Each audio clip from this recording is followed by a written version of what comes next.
Obsessed podcast. We'll be sitting down with a fresh guest each week. Someone who shares the same kayak fishing passion that runs through our veins. We're talking kayak anglers, kayak companies, lure experts. Heck, anyone who's got a story to tell about landing the big ones from a kayak. We're setting our sights on becoming the #1 kayak fishing podcast in the world. You'll get a chuckle, a grin, and hey, maybe even a belly laugh. Because we believe in the power of humor. But above all, we're here to educate and inspire. So, whether you're a seasoned kayak angler or just dipping your toes into this exhilarating world, join us on the Kayak Fishing Obsessed podcast. It's time to reel in adventure, camaraderie, and the joy of the catch. Here's your host, Darren Windle. You fish freaks, welcome to episode number 142 of the KFO show, Kayak Fishing Obsessed. As usual, tonight is going to be a banger. We've got Chad Hoover on the show, and we're going to be diving into one of the biggest questions in kayak fishing. How do you choose the right fishing kayak? And with so many new and used kayaks on the market right now, it's honestly overwhelming for a lot of anglers. Everyone's trying to figure out what's actually worth the money, what features matter, what's hype, what's a red flag on a used kayak, and how to avoid making a super expensive mistake. So tonight, we're going to break it all down from beginner setups to tournament rigs to paddle versus motor, stability, transport, you name it. And honestly, what's more important than the kayak itself? That's the person operating it safely. And you can have the most expensive rig on the planet, but if you don't understand risk and weather and cold water or basic on the water safety, things can go bad fast. This is why Chad and I are so passionate about KFAST, Kayak Fishing Advanced Safety Training. This is helping anglers become safer, smarter, and more prepared every time they hit the water. So if you have not yet done so, head over to kfast.co and earn your certification today. All right, folks, this is my favorite segment of the show. Does Wyatt still have a job? I can't pay someone to sing that, so I got to do it myself. Yeah. Wyatt, you still have a job, man? I still have one. He still has a job. I need money to afford all of the stuff right now. What's all the stuff? All the stuff. What's all the? Show us all the stuff. Do you have it? You have it there? You want the reveal of all the stuff? I want to see the reveal. You got to be able to. Oh my gosh! For those listening in, he has koikis falling all over him. Right, prickly pears actually. Hags. Oh my gosh! This would be like one koiki ball. This is like the cost of one koiki ball right here. All right. Well, that is every color you could ever possibly want. Bro, you're not gonna have a job soon. All over the place. I love it. Well, I'm glad you still have a job. I can't believe you do. You fish more than you work, so I'm just proud of you. You're living the dream. Everyone else is like, tomorrow. How's he doing it? He's going fishing tomorrow. When's not? I don't know what to say. All right, I'm going to bring Chad. He's over here, and I'm sure every time I have Chad on, he is like prepped with something smart alecky to say. So, Chad, welcome to the show. Welcome to the show. What's up, man? Hey, Austin just caught a donkey on one of those fuzzy dice things. Really? Oh, is that the one recently? This past week? That thing was massive. Yeah, well, he just caught a bigger one today. What color was it? What do I need to be throwing tomorrow? Like an hour. He was throwing the green pumpkin color. And all he's doing is slow sinking it into brim beds in 6 to 10 foot of water. So he's probably going to see this and be like, dude, what are you doing? Giving away the juice. Giving it away. We went and looked at a new potential location because we're exploring opening up a retail store and moving to a new headquarters. And so I needed him to look at it. And I drug him off the water to look at it. He was showing me pictures of a 22, a 24 and a quarter. The 24 and a quarter was 7.5 pounds, and the 22 was 6.5 pounds. And then he caught a 20 and 3/4 that was almost 7 pounds. So it's like they're crazy. all over the place. Yeah. And but he caught all of them on that dice thing. So I mean, of course, they're blowing up my feed left and right. I'm like, I don't want to start doing that stupid thing, but maybe I do want to start doing that stupid thing. Yeah, I think you want to start doing it because I've watched him now catch 20 fish over 23 inches on it in the last year. All right.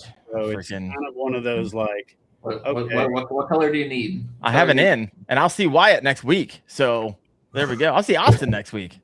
Yeah, for sure. Actually, Austin might bail. He's got the dog thing. He's what it is he's on big fish and he don't want to leave, but he's got all these other excuses.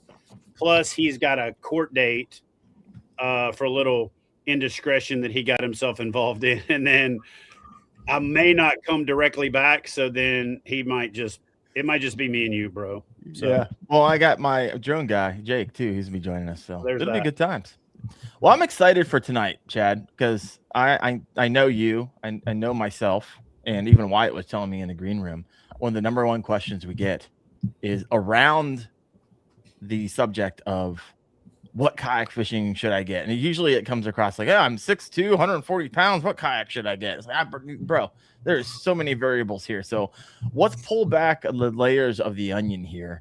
And Chad, I know that you have sold kayaks, a lot of them in your lifetime professionally. I know that you have promoted. I know that you have reviewed. I know that you have designed and created, been part of large kayak companies to get you to this point. So I really look forward to your answers on this. So let's start with this question. And I have a ton of questions. What's the biggest mistake that people make when shopping for a fishing kayak? Trying to keep up with the Joneses before they even start, thinking you have to have everything to get started. Honestly, the biggest mistake, and I've said this in probably 30 videos over my career, I see this a lot, and I couldn't disagree more with people that say save up and buy the best kayak you can. I believe that for your PFD, and I believe that for your paddle. Okay. Here's the thing about fishing and life in general. It doesn't matter how much money you have, you can't buy yesterday. So every fishing trip you don't go on is a fishing trip you'll never go on. So to me, buy a kayak used if you have to. That's a decent price point that holds its value. And so instead of buying a $300 kayak, buy a $600 or $700 used kayak that's a little more premium. And then in a year, you sell it for $600 or $700, and you basically rented it for the year. Yeah. So the biggest mistake I see people make is buying a super cheap boat or wasting a year of fishing trying to save up for the boat they think they have to have. I literally did a review of the that new Path. Bro, took off. It's like 50,000 views. He's posted this past week. Took off, and it's also showing a marker growth, on the back end that it's got more views per hour now than it did, the first day. And then we shot the on water yesterday, and man, after I did the walkthrough on the stand, I wanted to hate it. It felt flimsy. Some of the things like the foot brace position were off. And it was just one of those things where like, man, this thing looks so good. The deck is a little wavy. They didn't have a sacrificial keel on the keel to remove and replace it in case you drag through it. And then the keel sticks down a good 2 inches below the pontoon. So that means it's going to be going first. So you're going to wear through it. But if you're going to fish lakes and ponds and you're not really aggressive and you're not fishing so much, you got to worry about losing your job like Wyatt. He's not afraid about losing his job. It's a good value. It's a good value, right? Because it was $800, right? If you haven't watched the video, head over to Chad Hoover's page. It was $800 out of the store because Bass Pro Shop gives a good military discount. Out the door, I was like $778 or something like that. So truly, like under $800. I think it would be a little over $800 with taxes if you weren't military and you didn't get the discount. But out the door, I was $778. I threw a couple of Yak Attack rod holders on it. I threw a black pack on it. I threw a paddle holder, and that was it. And you're under a G. Yeah, man, it's a. Austin was actually making fun of me during the video. He's like, "You got one rod and reel setup that costs more than that kayak. Your paddle costs almost as much as the kayak. He's like, I got 2 lures on my boat that cost as much. All that crap. So, and I think that there's a miss on that boat for motorization. But I personally think you should start, when you go to flight school to be a pilot, they don't start you out flying a jet, right? You start in a prop airplane with stick and rudder and you learn how airplanes fly. I might be a little old school in saying this. I think everybody should paddle first. That's just me. I think you learn more about the handling of the boat, the performance of the boat, and a lot of those things. And you don't have your crutch of your pedals or your motor or any of that. And pedals and motors spook fish. I don't give a flying flip what you say. Oh man, I caught some of the biggest fish in the world. Okay, whatever. But we do these videos where we're like, yeah, this lure's got a little vibrator and it sends out a pulse wave and they can feel Yeah, we eat it up. And, oh yeah, man. And then everybody's like, yeah. And then you're out there fishing in an egg beater that's attached to your hole that's sending out pulse waves. You can't tell me it doesn't spook big fish because I've seen it spook big fish. So to me, I think everybody should start paddling, you know. And there's a lot of really good boats, sub $1,000 right now. You know, when I wrote the book Kayak Bass Fishing, there was like 3 or 4 kayaks that were big at the time. The Ride, the Ocean Kayak, the Ride 135 from Wilderness Systems, the Ocean Kayak Drifter, the Ocean Kayak Prowler, and maybe a couple more. And they were all $1,000. Now there's like better kayaks than that for $1,000, not adjusted for time either. I'm talking about it was $1,000 20 years ago. Now it's sub $1,000 in today's money. So there's never been a better time to get into or be part of kayak fishing, in my opinion. There's more information available. There's more options available. There's more accessories available. I mean, when I started kayak fishing, everything was Home Depot aisle 7, or you would be walking around. Is it 7? Is the whatever the PVC aisle is now. Back then it was aisle 7. Now they got 150 aisles, so who knows?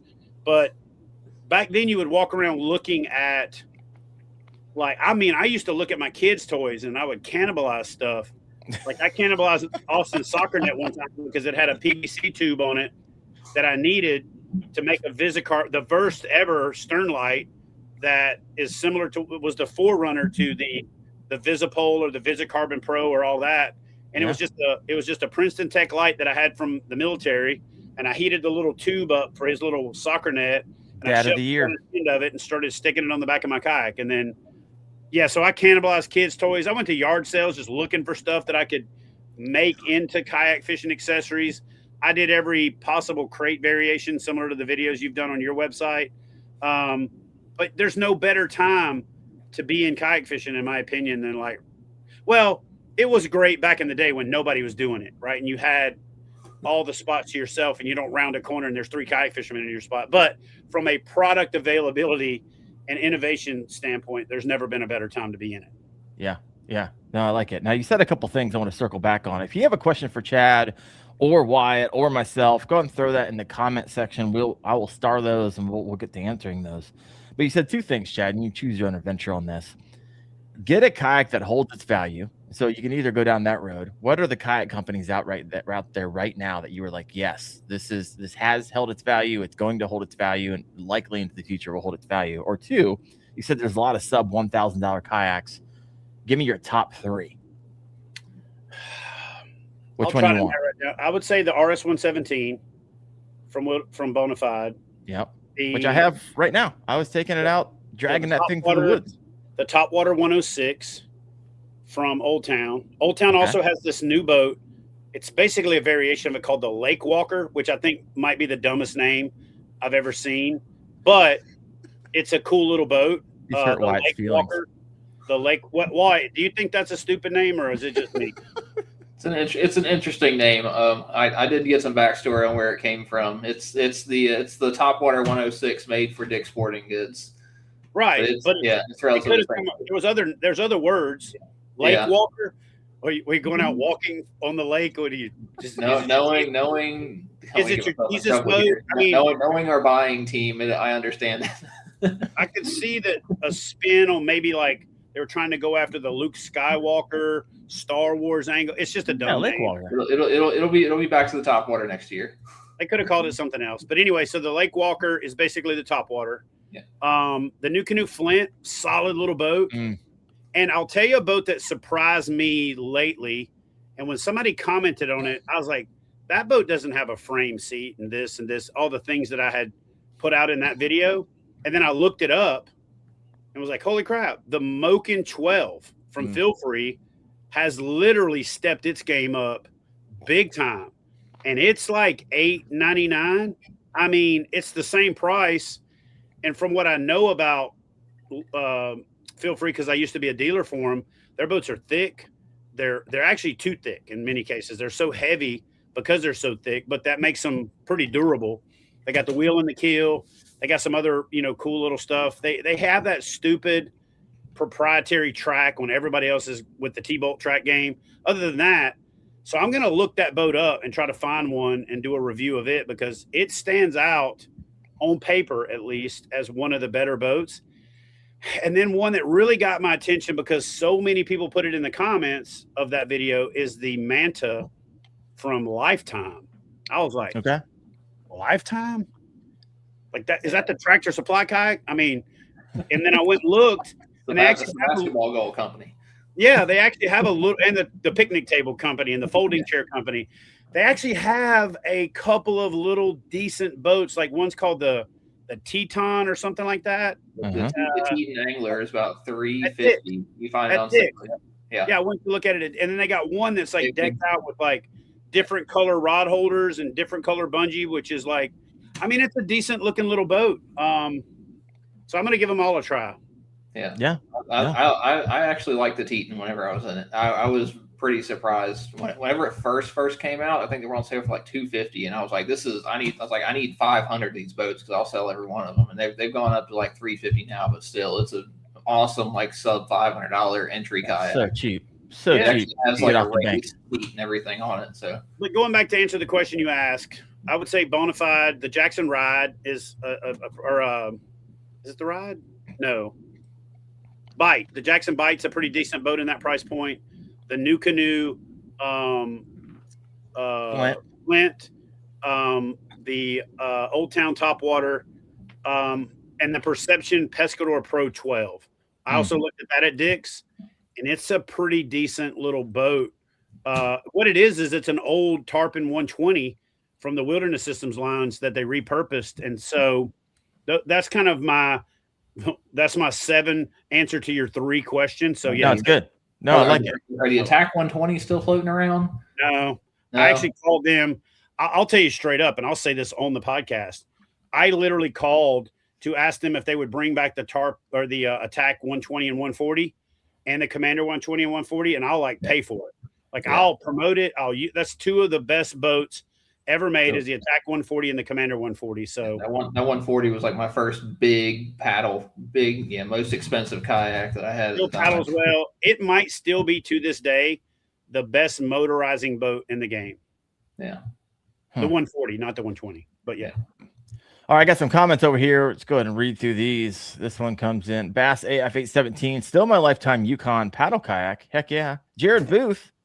Does Chad, does Austin travel to rig kayaks? I'm about to get the Trova, and I don't know anything about rigging. No, but he does them here. If you want to bring your boat here, let him rig them, and then we can take you fishing after the fact. So heck yeah, he's my go-to. Anytime I got a question I can't figure out, I'm like, hey Austin. Soon he's gonna start charging me for all this time I'm stuck on. I mean, I hate to say it, but the pendulum has kind of swung to where what do they say? The sensei has been like, what is it? How does it work? The student has become the master. I ask him questions now about a lot of stuff, especially electronic. Yeah, he's good. He's gonna be a force to reckon with here as soon as he stops editing all Chad's videos and starts editing his own. I love it. That's my plan. You know, this there you video go. Hitting the tennis ball at the little girl, and they're like, that's mine. This one's kind of off subject, but I'm going to allow it. Bass AF 817. Question for Chad. Any thoughts on taking KBF internationally south of the border? Yeah, we've done that. We worked with Iron Kayaker. And I was talking to the Confederación de Brazil, the fishing federation in Brazil, or de Pesca, the fishing federation in Brazil. What I did is I have focused on bringing it back and reestablishing KBF to what it should have been, doubling down on the things we should have been doing, getting rid of the stuff that we shouldn't. So to answer the question, we're going to shore up our base first. I've been on the phone for the last 2 weeks with tourism destinations about bringing back live events. We're batting 1,000 on pretty much everybody that we've talked to. We're going to start releasing dates and locations and stuff in the next 2 weeks.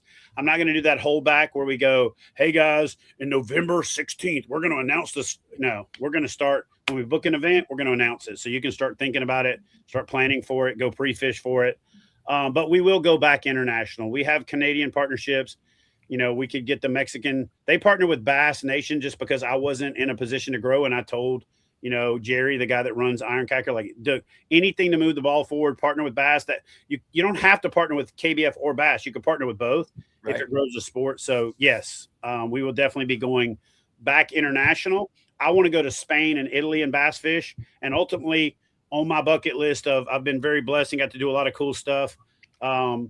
Before I die, I'm going kayak fishing for barramundi in Australia. So, all right. I like it. All right, good question. Thank you, Bass. This is another one. Well, it's a comment from Garrett Mowry. Just picked up the new Canoe U10 as my first kayak and absolutely love it. Highly recommend it. I'll be getting that one sent my way this summer. I'll be doing a review myself. I'm excited about that. Jed Morse, Chad. Thanks to Chad and others, I've decided to get the Bonafide SS 127 for $1,260 new. Boom. Still one of the best boats in the game. It sits in that dead zone to a certain extent between the RS 117 and the PWR, and we promote the PWR and the XTR so much that people forget about it. In fact, I did my favorite 3 Bonafide kayaks and forgot about the SS 127 like a dummy. And yeah, it's still one of the best boats on the market. It really is. And for that price, it's down $300 from when it released 9 years ago. So yeah. Johnny Bennett over here saying I bought a Jackson Coosa to float the Flint River. Then I got obsessed with bass fishing. I like it. Low life. Wife has the Perception Pescador Pilot Pedal 12. Oh, this is a loaded question coming in from Brew Tank Outdoors. Chad, this one's for you. What does Chad think about inflatables like the Osprey?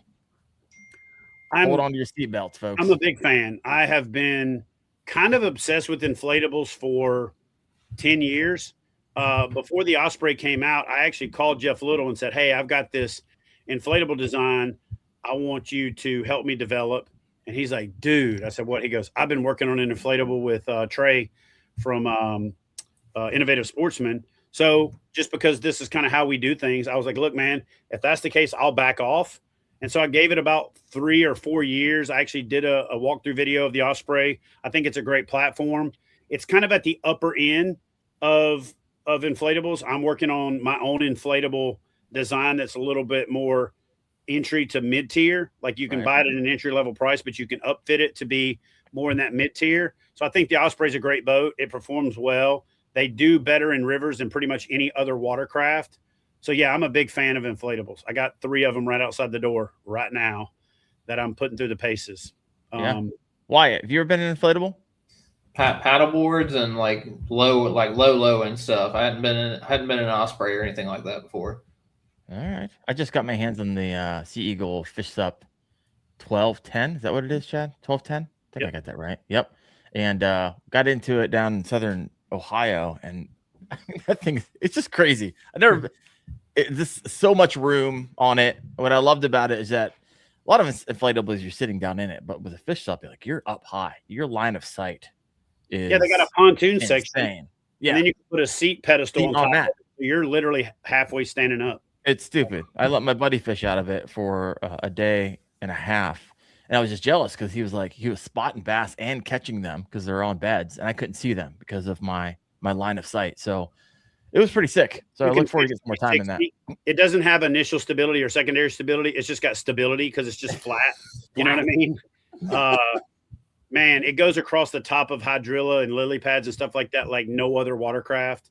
It's pretty bad to the bone.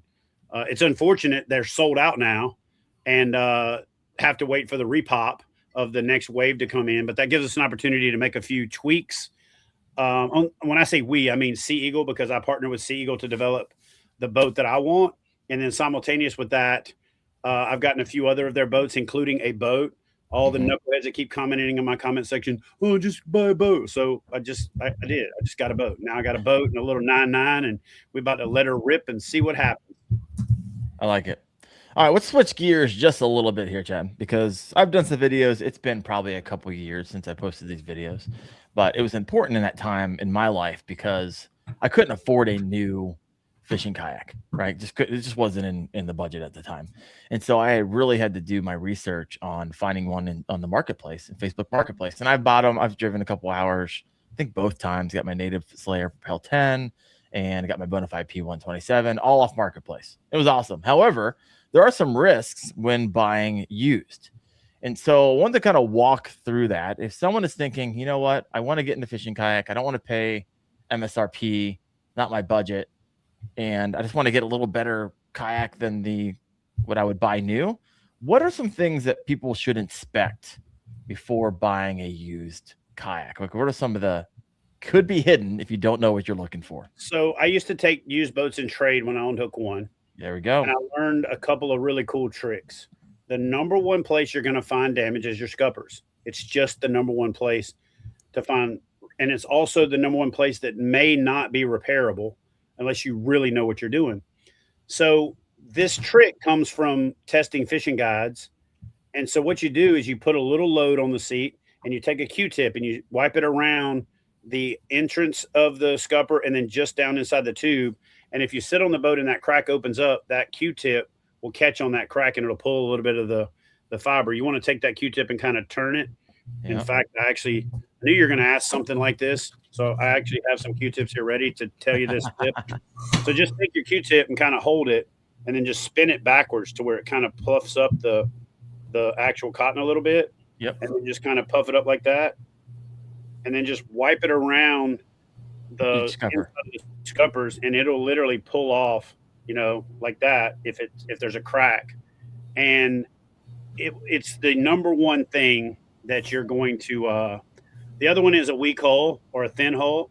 You could take a really high beam flashlight, put your head down inside it and shine it, and you can kind of go up and down the boat and you'll find really thin spots. You could actually get a thickness meter. They're not really expensive, and they're like $75 to $100. That's the same ones that the kayak companies use to see if there's any run problems in the mold, and you can kind of go over the boat looking for thin or weak spots.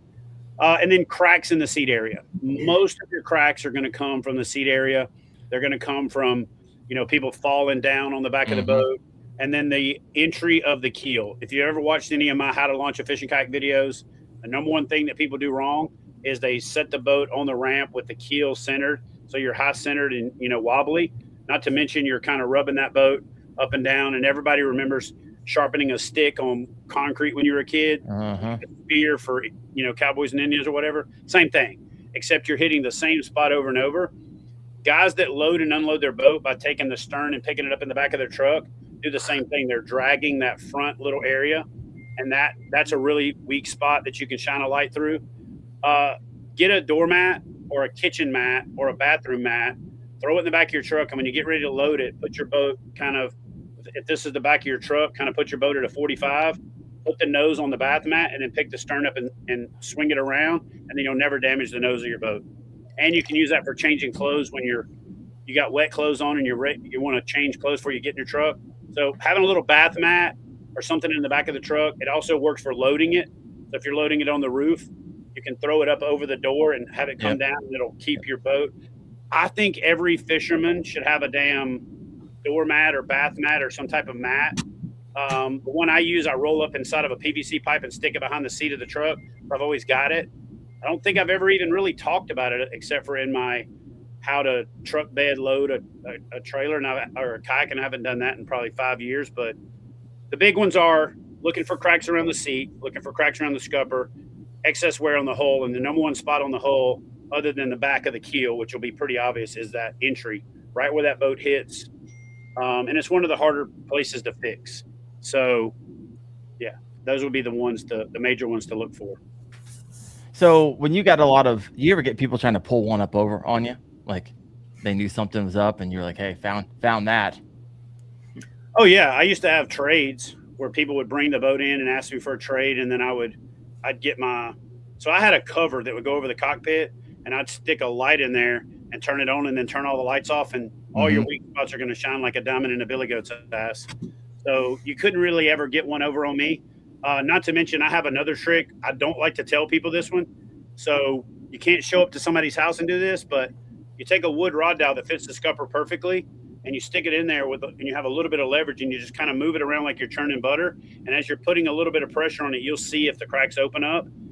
90% of the time, the reason people can't find cracks in their boat or that inexplicable water's coming in is because when you're sitting in the boat, you compress the hull, and that crack in the scupper opens up, water comes in. And then when you get out, there's water in the hole, but you can't figure out where it went in. So that's the number one place. And one of the other tricks I used to do is I would put a strap through the scuppers and around, and then I would cinch that strap down, which would kind of compress the scuppers, and then I could walk around and check, the top and bottom of both, then move it to the next set of scuppers. So there's a lot of little tricks like that. The wood rod dowel, I used to put a rope through the scuppers and put it in a stick and twist it like a tourniquet, just enough to kind of pull it a little bit to open up those cracks if they're there. And that's the same way that I fix them. I would open them up and heat them up slightly, and then when they're tacky, just let it go. And when it goes back together, it's almost like fix a flat. It like glues itself back together. But yeah, scuppers, those are the big ones. So if you took in trades often, I'm sure there is kind of back to the earlier question, which kayaks hold its value? And so back when you were taking these in for trades, did you commonly see the same brands or same kayaks over and over and over again? I'm curious which ones they were. Now, granted, that said, things could change since then, but nonetheless. We had a kayak called Lassie because it just kept coming back. People would buy it and use it as an entry-level boat, and then about 6 months later, they wanted to upgrade. So then they would bring it back and trade it to get another boat. So about the 7th or 8th time it came back, my partner in the store at the time, Chris Stewart, said, "Man, is that Lassie?" I said, "What are you talking about?" He said, "That kayak right there." I said, "Lassie?" He's like, "Yeah, something just keeps coming back." And I was like, "Oh, dude, that's funny." So we named it Lassie, and it came back 2 or 3 more times. But to answer the question I think you're asking is the ones that came back the most but were good trade value were like the Pescador from Wilderness Systems. The entry-level boats from Jackson Kayak, I always did really well on those. They always kind of stood the test of time. Even their livery boats, like the Riviera and some of those boats, I would take them on trade and use them for people that wanted like a kind of an entry-level riverboat. Yeah. The ones that were the absolute worst, the ones that I almost never, the only ones I ever like fully rejected, I would sometimes make somebody an offer that said, "Look, I'm going to have to spend a lot of time, effort, and energy to recondition and repurpose this thing. So it's only worth this amount to me. You could probably sell it for more." And so I had a few people that walked away from those kind of deals. Yeah. The only ones I ever really rejected, and I'm not throwing shade, and I'm actually going to do some reviews of these boats. But the ones that did the least, I'm trying to think how to say this correctly. The ones that didn't seem to stand the test of time were the thermoform boats from Pelican. Okay. Those boats always seem to have really bad wear spots. And the downside of those boats is there's not a real easy self-repair type thing. I would do some stuff where I did tenacious tape and did some of those things to repair them like temporarily and epoxy over them to repair them temporarily. But that thermoform stuff is light. It is pretty durable. You just can't drag it up and down the boat ramp like you can with a rotomolded boat. Right. I did a video one time where I drug a kayak 15.2 miles. Yeah. In the video, and I still paddled that boat later. You couldn't drag a Pelican 150 yards without having holes through the hull. So that's probably the worst of the boats that got brought back to me were those Pelicans and Sun Dolphins, and those boats that are thermoformed where they're like sealed down the side. Now, we started talking Sun Dolphins. We all need to calm down about how we talk about the Sun Dolphin right now. I completely forgot about that brand until you just mentioned it. I don't need to forget. I need to walk out my back door and it's sitting right there. So yeah, those were the ones that were not the best. Most of the premium brands or the more kind of American-made brands, even if they had like secondary parts on them that were imported, like the seats and handles and all that kind of stuff, there would be seat issues, there would be strap issues, there would be handle issues. Those are all things I could change really easily and kind of refurbish the kayak to get, to turn a profit on it and to feel comfortable sending it back out with somebody to go fishing in. But hull-wise, from an integrity standpoint, I would say Pelican was probably the worst. Okay. Yeah. I mean, it kind of makes sense. So this is if someone brings it to you, right? Obviously, you can spend as much time as you want, but when you're going to someone's house, like taking all that time, checking all the screws and turning it over, you're just essentially telling people, screw it, just take all the time you want, do all the tests you need to do, flip that thing over. I think a lot of people they show up to someone's house and they feel awkward, and I've never had anybody like inspect a used kayak. Of course, I'm not going to rip them off, but I've never actually had anybody. They're just like, oh, pedal drive works. Oh, looks good. I'll take it. And they hand me thousands of dollars and they drive away. And so I've never actually seen someone take a significant amount of time and look at a kayak before buying it. So maybe something you might want to consider doing. So here's a question. I have a thing called that'll help you remember it. You know, when you hear about cars getting damaged, there's this thing called hail damage. And so I do hull, accessories, integrity, looking for, you know, cracks and things like that. And then the L is how much lower is the price than the retail price. So if you'll remember the hail principle, when you're going to inspect it, looking for hail damage, is the hull in good shape? What accessories are they including with it? Is there any integrity issues? Again, not just the hull, but like, is the seat frame cracked? Is there major damage? And then how much lower is the price than what you're paying for it? Now, here's something that I don't hear talked about a lot. On a really expensive boat, even in states with not that high of a sales tax, you also got to think about the fact that you save a pretty good chunk of change on sales tax, and the negotiation's always away from retail. But if in your mind, you really know what you're really saving, especially on some of the $1,800 to $2,200 boats, if they're selling it for a couple $100 under retail, that's actually more like $500 or $600 in retail, depending on where you live, because you're saving the retail price reduction and you're not paying tax on it. They may have to pay tax on it. You may have to claim some kind of tax on it if you register it for a motor or something when you get back to your home state. But for the most part, that's another variable that I see people kind of overlooking in the negotiation process when it comes to selling or buying a boat, is you're not having to pay that sales tax. No, I like it. We have 90 live right now. If you have yet to do so, please hit that like button, give some extra yardage out of this. Chad, how can you tell if a kayak was stored improperly? And I guess the follow-up question is this: are like faded kayaks a red flag for you? So there's two things. One, if you can organize a demo, always try before you can buy. Have them meet you at a boat ramp. Yep. I've done this in some of my videos before. I personally would not buy a used kayak if they wouldn't meet me at the water and let me do this. It's called the push test. I put the boat on the water, I tie a rope to the back of it, and I just push it. And if there's no weight irregularities and that boat turns, you've got a warped hull. So as long as there's not any like an anchor wizard or an anchor on one side or something crazy to make that the case, if you set that boat down, take the seat out, take everything out, and just push it. Sometimes I tie a fishing line to it and push it and then reel it back in with a rod. If you push that boat and it turns on its own, help him load it back up, and then thank him for his time and carry your ass back to the house. Because when the keel's twisted, it's going to be a nightmare. It is absolutely going to be a nightmare to paddle. It's going to be a nightmare to motor. You're going to sit and spin. Everything about that boat is going to suck. And nobody talks about the push test because nobody really wants to breach that subject. Tie a rope to the back of it so that the rope don't create drag in the water to make it go straight, like paracord or something thin you can hold up out of the water, and just push it. It'll only take a few feet, and that's something it'll turn or it'll go straight. And if it goes straight, then throw the seat in, throw some accessories on it, and then paddle it for real. But if it don't, run. Yeah. Red flag. Now, on color, it depends on the color. Your reds, your purples, your really whatever in that red and violet spectrum, they fade faster. So they turn like, they look like you washed your drawers with something pink or your t-shirt with something pink and they got that tingy color to it. So those I wouldn't worry as much about. What you're more looking for is there enough oil still left in the plastic to reconstitute the boat? So what I would do is tell the person, hey, I want to flash test this boat.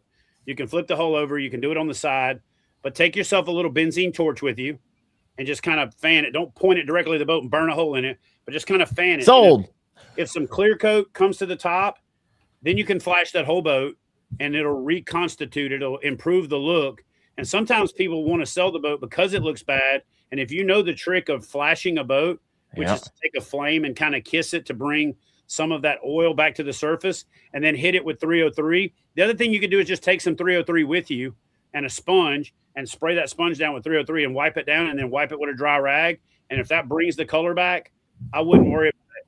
If it's grainy, if it's chalky, if it's oxidized, if flashing it or putting 303 on it, if it just soaks up the 303 like a sponge, do that same thing I said with the rope. Help your buddy load it back up and get the hell up out of there, because now it's down to the core plastic integrity is gone. Yeah. So I mean, is it just people are storing these things? Obviously, they're storing them outside. Back to like the keel, if it's going, left or right, and then it's leaving it in hot temperatures and sitting. Man, I'm going to tell you the number one culprit for what I call the twisted keel. Mm-hmm. The twisted keel in a kayak has no sex appeal. You know how they say twisted steel and sex appeal? Well, a twisted keel has no appeal, right? Is people will put it on sawhorses. They put the sawhorses too far apart. And when they do that, then the boat gets some water in it and it kicks off to one side. Now you have the weight on that part of the keel disproportionately. And then what happens is it kind of bends that keel slightly off of center. And, the number one way to store a boat is vertical. And you could argue with me all you want to about whether or not, because every time I talk about it, people go, you're wrong, man. Here's the boat. You can argue all you want to. The number one way to store the boat is vertical. Any opinion other than that is wrong. I'm going to say this one more time. The best way and the number one way to store a kayak is vertical. Every other way is secondary to that. And you could argue with me. You'll push a lot of hot air past your nose and be wrong. I'm just being real with you, because there's not a single kayak company in the world that doesn't have all their kayaks stored vertical when they're waiting to ship them. Flat on the deck is probably the second best way to do it. And then with some type of straps that support it, hanging vertical on the wall is another one. Two things you should never do is have your straps or your braces more than 60 inches apart. I don't care how long the boat is. I don't care what the scenario is. 60 inches should never be exceeded, because you're going to get a sag in the hull. I don't care. It's a universal truth. If the boat's 12 feet or if the boat's 16 feet. So you can be smaller than that, or you can multi-strap it. If a boat's over 12 feet, I would want 4 straps on it, literally 4. The other way that you can kill a boat is to put the rope through the scuppers. It seems like the most genius way to do it. It's not going nowhere. And then hang it by that. That's the absolute number one way to jack your boat up, because you're going to compress one pontoon. And then when you get out there, that boat's going to want to turn that direction because that pontoon's a little skinnier. It's like think about it like this.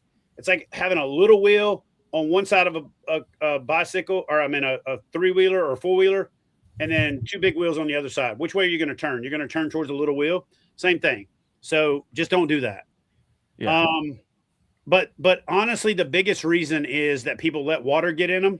That water weight is 8 pounds a gallon, man. Mm-hmm. When you store that thing over the winter and just water kind of gets in there or whatever, and it creeps and creeps and creeps, the sawhorse storage method is the worst. Absolutely worst. If you really know what you're doing, you can actually store a kayak on sawhorses. I hate to tell people how to do it, because as soon as I tell them, then I know they're going to do it. But get a wood rod on their gunnels. Get a wood rod down and run it through a pool noodle, and then set your kayak on top of it so that it supports the entire hull.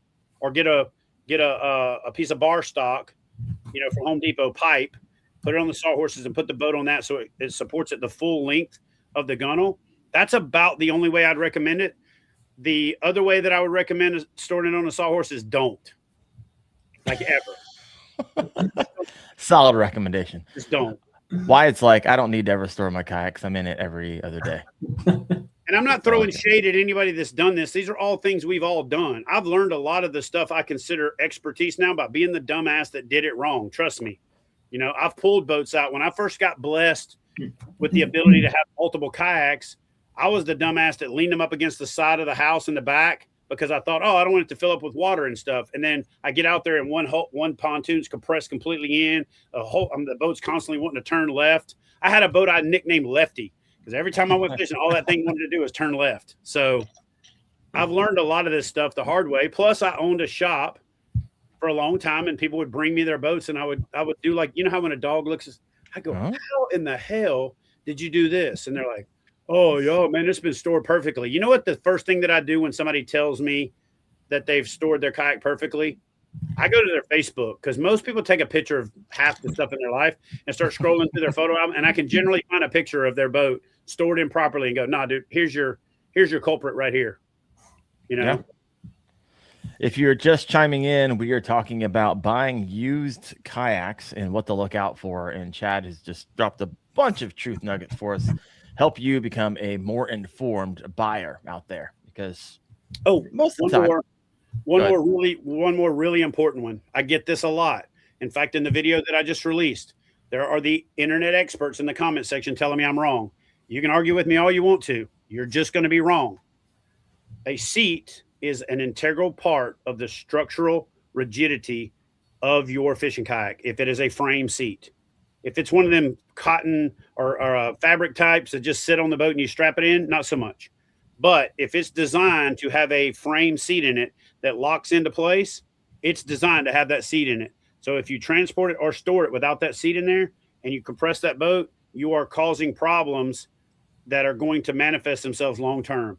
Store the boat with the seat, fold the seat back, cover it itself, put a trash bag around it. If you're going to store it for a long period of time, get some saran wrap and saran wrap it, put some, rat poison in there, put some roach poison in there, put some things in there to protect it from rodents. Mm-hmm. Like I'll tell you straight up, you Google what you spray something with to keep insects off of it. Take a bottle squirter, fill it up half with coffee grounds, shake it up with water and spray your boat down. Bugs won't jack with it. And then there's other things that you can do for rodents that are pretty similar. But store your boat and transport your boat with the seat in it. The number one reason I think so many Hobies cracked is they started putting them on trailers. Yeah. They started taking the seat out to get under the rod box. And they put them on there and then they ratchet them down and it squeezes the boat. Then they unflex it and squeeze it and unflex it and squeeze it and unflex it and squeeze it. Then when you sit on it, you've already weakened that area and then it cracks at the feet. I don't think it's just from the feet.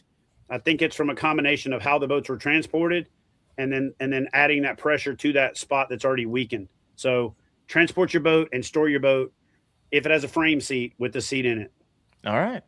So here's a question I was kind of pondering. What is the lifespan of a fishing kayak if it's taken care of, right? Generally speaking, like you're using it, but not like wildly abusing it. But you store it correctly. You put the 303. You use it like a weekend warrior, and let's say it's a generally upper tier fishing kayak. What are we looking at? I mean, I'm going to get a lot of disagreement on this one, but forever. Your handles, your straps, your seats, some of that fabric, some of that stuff is going to be problematic. If you don't drag your boat excessively, like we do, because we're spoiled and blessed and it's convenient. And we're testing these things. It's what we do for a living. Right? Yeah, exactly. Yeah. And you keep it every 6 months, throw some 303 on it. You don't store it improperly for life. I mean, I've got a boat out there that I bought back from a guy that is the original commander that I gave to John from Yak Attack. And he ultimately gave it to this guy, and this guy found my signature on the inside of it when I used to sign boats when I rigged them, and called me up and said, "Hey, I'm transferring to Hawaii in the military. I can't take this boat with me. Do you want it?" And I bought it back from him. And that boat's 16, 17 years old. Yeah. And I could go paddle it tomorrow. So if properly taken care of, other than maybe the accessories, the seat components, the handles, some of the stuff that could dry rot. Hey, listen. Spray your seat down with 303. Drench it 303. Yeah. Yeah. I mean, everything can be protected by 303. There's other similar versions. 303 is by far the best stuff out there. Dry silicone, the stuff that's friction. But yeah, I don't think there is a life cycle. I think it depends on how well you take care of it or how much you abuse it. But if well taken care of, they can last forever. Yeah. Jared Booth 9382 has got a question. He said, "What's 303?" 303 is an aerospace protectant. It was originally designed to protect and manage some of the parts like Lexan that are like cockpit domes and things like that to protect really expensive investments. And then they found out that some of the people were starting to use it to protect their cars, and they're basically using it like armor all. And then I think the light bulb went off, and they decided that there was a commercial application to it, so they made it available to the general public. But it's an aerospace protectant. It's expensive, but it's solid. Expensive, but it's worth. Yeah. And don't spray it and let it run all over the place because you're wasting money. Spray it on a rag, preferably like the what are those rags called? It's like a terry cloth. It's like a good Lord, I got it right. It's not gonna suck up a ton of it. Yeah, and it spreads it really nice. Don't use a sponge unless you're saturating the sponge with it to wipe the whole boat down. That's a great way to do it. But yeah, it's the best. It literally is. I use it on my truck. I use it on my wrap. I use it on a lot of other stuff. And you can help reconstitute something that looks bad with it. I sprayed on my black packs. I sprayed on my seat. I did a fade test earlier this year. I should show it, but I just did a fade test where I put 2 black packs out in the sun, and one had both of them had orange lids. I sprayed one with 303 and one without it. The one with the 303 literally looks like brand new. The one without it looks like a peach color, like a weird, like a weird off orange, like the color that UT fans wear, University of Tennessee fans wear. That you're like, that's not orange. So yeah, 303 is a smart investment for pretty much everything. Yeah, when I bought my hot tub like 10 years ago, the guys installed it. It was like, I wouldn't use anything other than this. And they put down 303. I was like, all right, you guys know what you're talking about. All right. 303 does a good job on your rods are coated in epoxy, or they're infused with epoxy, even if they're natural blanks. Spray your rods down about every 6 months, or spray a rag and wipe them down. It'll blow you away how much damage your rods can get over time from UV damage, but how you can pretty much make it bulletproof with 303. All right. That's a solid tip. Thank you, Chad. All right, let's move on a little. Let's move away from buying a used fishing kayak, and let's talk about, hey, I'm looking just to buy a fishing kayak. I don't need to buy used. I've saved up. I'm just ready to pull the trigger. However, it is information overload. Everyone, their mom has a video about a review about the latest and greatest. And so let's just start breaking this down a little bit, and let's talk about features, right? What features, in your opinion, are mostly hype, but you keep seeing them? You put it on kayak after kayak after kayak. Might drive you a little crazy. Is there anything like that? Yeah, there's a lot. Go. Send it, Chad. Name names. You know what's crazy is I'm the guy that came up with tracks. Okay. And I think now we've over-tracked our kayaks. There's too much track. What are you going to do with 37 feet of track? You know what I mean? Like, you don't need that much track. You're unnecessarily adding expense, a little bit of extra weight. It's just too much. So I think we've over-tracked the boats. Okay. I think we've overdone the pod thing. And again, I'm the guy that came up with the pod thing. So we've kind of overdone that. I was the guy that came up with traction pads. And I think to a certain extent, we've overdone the traction pads. They're traction pads and they're quiet. I get it that they can be aesthetic, but there's people that treat the traction pads and the foam EVA like Frank's Red Hot. They put that shit on everything. And I guess it's fine, but you're just adding a lot of unnecessary expense to your boat. If you're doing it for it looks bad, just do a wrap or do a decal. But that much traction pad on your boat is a little silly to me. We've overdone it with bridges, and I'm a bridge guy. I got 2 of them. I got 2 crossbars on my boat. But some of them have just got to the point where they're just retarded. Like, they just don't make no sense to me.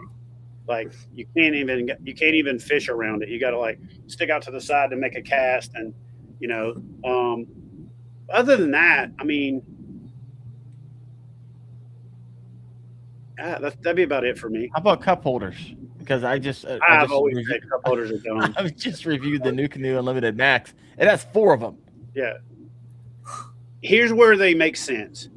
If you're putting it in the boat in a place where you need the geometry and the structure because of the angular change, and you might as well put something useful there, it kind of makes sense. But a cup holder that doesn't drain on a fishing kayak is a petri dish for growing like mosquito larvae. It's a petri dish for turning into a little cesspool of algae and other crazy stuff. Oh, it's like flush mount rod holders. It's a breeding ground. And that's where I put my hooks whenever they lose fish. That's when I put them in timeout.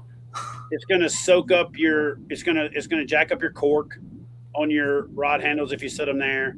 You're going to go to put your boat on a roof rack or take it off, and you're going to spill, swamp water in your face.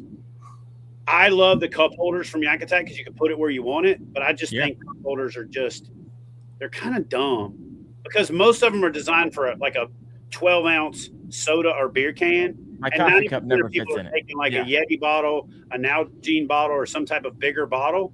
So I'd love somebody to make one big enough for that bottle and then go, I think Crescent did on one or two of their boats. Yep. But yeah, I think drink holders are kind of dumb. That's what I love about the Yak Attack trash in trap. Your black pack or in your hatch. Because if they're out in the sun, shit's like hot in a minute. You know what I mean? Yeah, don't make any sense to me. Yeah, right. Mine's gonna be rod holders. Yeah, the flush mount rod holders always have bugs and larvae in it.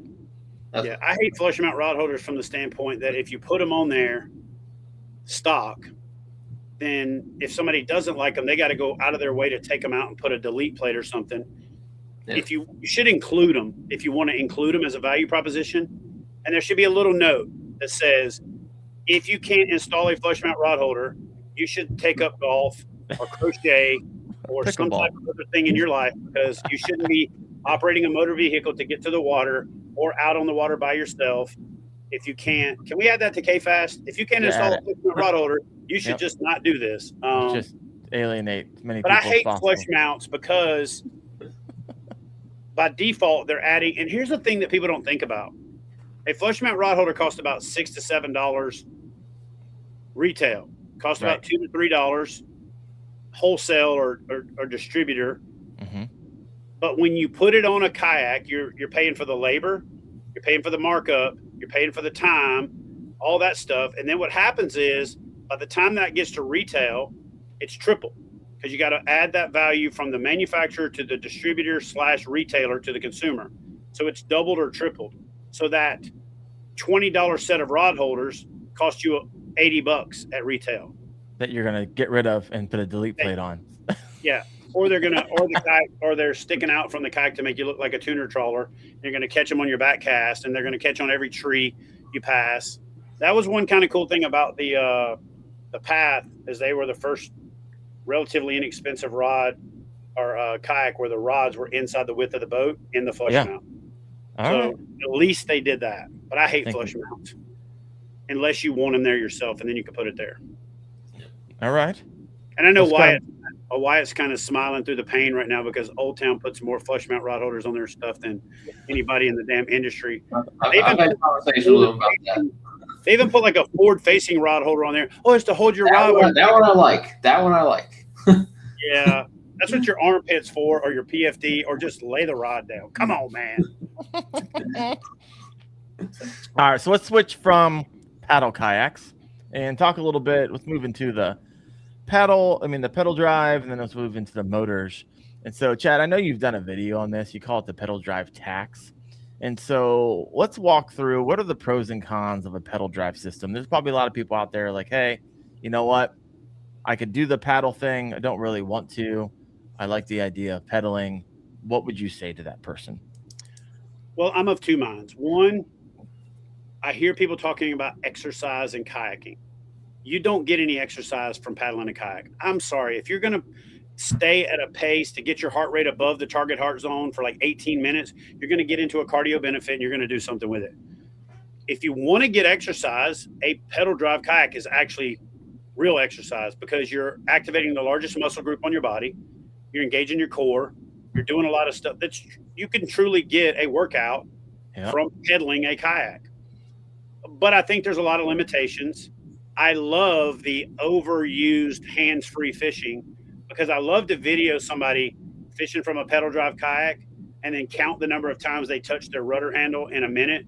And they're like, man, that hands-free fishing sure did work out. You touched your rudder handle 26 times in a minute, constantly reaching down and making a micro adjustment. And to me, that's not hands-free. A motor can be hands-free. Your pedal drive, if you're maybe like in a individual cast, can be hands-free. But as soon as you need to make any type of adjustment, it's no longer hands-free. So I think we overhype that. I think that's probably the biggest lie ever told in kayak fishing is that pedal drives are hands-free. Watch a person the next time you're fishing, or think about it the next time you're fishing. If you did the whole drinking game where you like drink every time somebody touched their rudder handle, you'd be unconscious 3 minutes into a video of watching somebody fish. So I would even argue that motors, even with like a wizard, is not hands-free. I can't tell you how much I'm adjusting the propulsion of how slow or how fast I'm going, especially in those windy days, even using a wizard. And so it's just that's because you've primarily the vast majority of your experience has been with a Newport. Once you get this Torpedo a little bit more in your life, you'll realize you can micro adjust that so low. Or you can.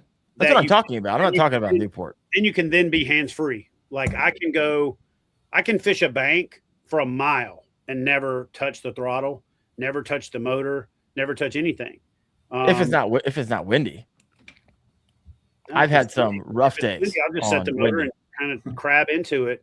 And you can it takes a while to get that where you're using your, like with a motor, I can actually lean the boat. I call it cheeking, put a little butt cheek in. And because the boat is lean, like I was talking about with the big tires and the small tires, because the boat's lean and the prop's lean, it'll turn the boat.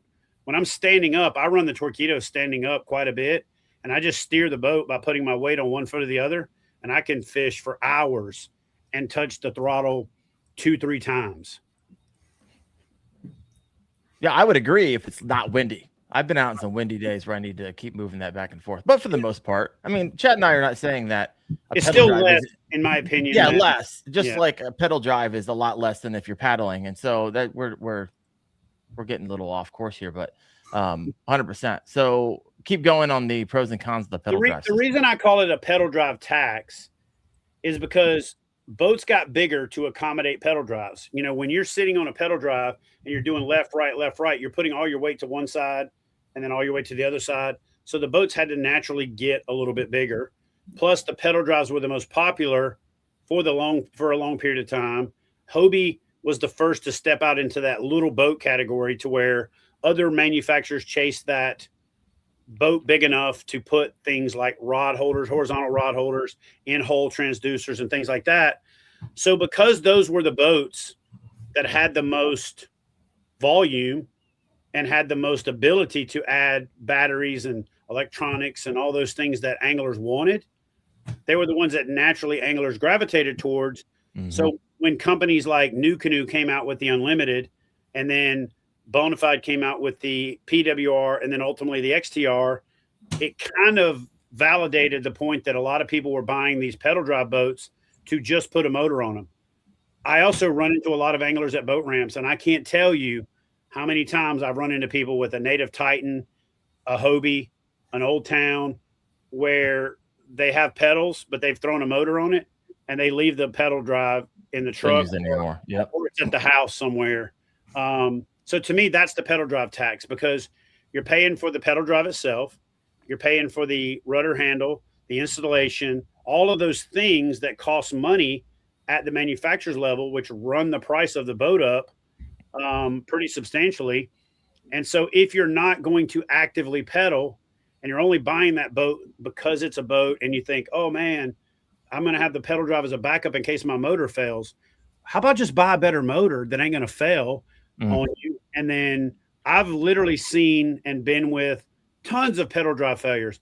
I've towed people with pedal drive failures, mostly Hobie, not throwing shade, but back when the 360 first came out, there was a lot of people that had their drive seize up and break, and the little band broke in it.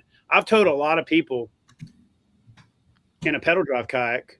I've maybe towed 3 or 4 whose motor shut down, and that was either like a Motor Guide XI3 that the person used shitty wire and it caught on fire. Yep. Or like a Newport. And I'm not throwing shade, but I've had a lot of people had those motors fail, or they've said, oh, you get to use any battery you want to. So they buy a cheap battery. Now you got this really expensive motor and a cheap battery, and then the battery fails. How's that motor working for you with that cheap ass battery? It's not, So to me, with Torqeedo, you get that advanced, lightweight, compact, waterproof, all the technology from torque tracks and your range and your RPM and all that kind of stuff, but you get a more dependable lithium battery. I've been with Torqeedo. I was the first person in the United States to put a Torqeedo on a fishing kayak. Okay. And I've to this day not had a failure except for a motor that I backed into a tree and I just kind of felt like, this thing's going to eventually fail. But I used it for another 5 or 6 months. I went to a trade show and the rep saw that the head was cockeyed and was like, what the hell happened right there? I was like, I backed it into a tree. Dude, you can't be showing this motor off like this. I kind of thought it was a cool story. I backed it so much in a tree and I'm still using it. It works. And then I left my battery on top of the truck one time. I was on a boat ramp. I had pulled into the one spot. This guy pulls up. That's not the staging area. The staging area is over there. Literally looked over there. There's a sign that said staging area, but I wasn't going to argue with him because he was real aggressive. So I jumped in the truck and drove away. And when I was turning, I heard it sliding across the roof and I then saw it in my rearview mirror, hit the parking lot and roll off into the little edge ditch grass thing. I picked that up, put some Gorilla Tape on it. Same thing. I was using it. Torqeedo saw it in a video. Dude, what do you got Gorilla Tape on your battery for? I'm like, well, the little handle thing, it fell off the top of the truck and broke, but it still works fine. They're like, dude, you cannot be using these things like this. And to me, that was just a testament to their durability. So get a better motor. You know what I mean? Instead of paying $2,000 for a backup pedal drive, I'd rather you get like a $99 little tiller handle trolling motor and just stick it inside your boat. There you go. We have 110 live right now. If you have yet to do so, please hit that like button. So, Chad, you would say the most reliable propulsion system right now is the Torqeedo Ultralight. Now, really quick, there's like in that mid range, which that range is actually getting pretty close to Torqeedo over the years, right? It used to be more of a gap between a Newport and a Torqeedo, but it's getting closer because Newports are getting a bit more expensive. There's not a lot of competition in the kayak fishing space, right? You got Bixby, you have Newport, you have Torqeedo. No, now you got the Garmin. You've also got Move from PowerPole moving in with the most expensive unit. You've got the Lowrance Recon that we're doing the prototype, the final software validation right now. And then you've got Water Snake. I mean, they're all not popular, but there are quite a few. There's the Texas Paddle Company that makes the one that you attach to your rudder. There's quite a few motor options, more so. There's 3 that are mainstream, Torqeedo, Newport, and then whatever bow mount you're using, whether that's the Tarova. And then, of course, I've said this in a video. I'll say it again. I'm not sponsored by them, and they're actually a competition to people I am sponsored by. But the best package, motorized, ready to go out the door, is the Old Town Autopilot. If you don't want to think, if you don't want to rig and order a bunch of stuff and piece part it together, and you want it to be a system, the Old Town Autopilot is a pretty badass system. Actually, the best boat they make, and Wyatt may disagree with this one, but the best boat they make is an MK106. That little sumbitch is a ATV of fishing kayaks. You can get in it. It's got a jet throttle thing, just like a Torqeedo has. The motor's a little bit more up in the hull. It's so wide and short that it floats over the top of everything. I mean, you got to go try to stick that thing. You can run through lily pads and hydrilla and whatever. That might be the sportiest little boat out there in the game. But as far as propulsion reliability, advanced, best weedless prop in the game, all that stuff, best warranty, best customer service, it's Torqeedo, hands down.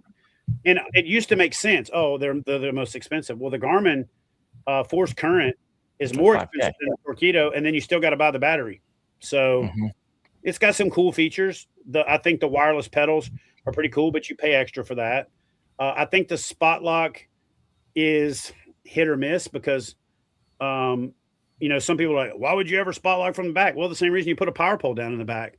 As long as that situation makes sense, I think they should have done a spot lock version and a non-spot lock version so you could have a lower cost, just a motor And they may do that in the future, but there's a lot more competition now than just Newport and Torqeedo and Bixby. There's some other stuff out there. And I've heard that E-Propulsion's now coming into the game. Jeff Little partnered with them, who is a long time Torqeedo guy. So he's got a ton of knowledge. So it's about to get sporty in the world of what I meant about competition is that, like, it feels like when Newport stops on their price range, Torqeedo then picks up. When Bixby stops, then Newport kind of picks up. There's not a lot of, and then whenever Torqeedo stops, Garmin picks up. There's not a lot of there's no vertical integration. 100%. Right. That's what I meant. Kind of in their little silos. Like, when's it going to start overlapping? If I wasn't under NDA, I would tell you. Well, there you have it. Real soon. I'll be calling Chad afterwards. I'm just kidding. NDA is NDA. All right. So here's the interesting thing. Oh my gosh, I can't tell you how many videos I see, and it kind of drives me crazy, of what actually makes a kayak stable. And so many videos of guys get in the kayak and they start rocking it back and forth, like, oh, look how stable this kayak is. That's not the definition of stability. So walk us through, and I'm kind of looking for more like a scientific answer. When people are looking for a stable kayak, what you're not looking for is someone on YouTube getting in a kayak and trying to flip it over. Like, it'll tell you something, but it's not going to tell you the full story. So now we're kind of getting into hull design, right? And so that's kind of where I want you to kind of answer this. Yeah. So I feel like it's an airplane. You guys hear that? What's going on? There's two really different approaches to stability.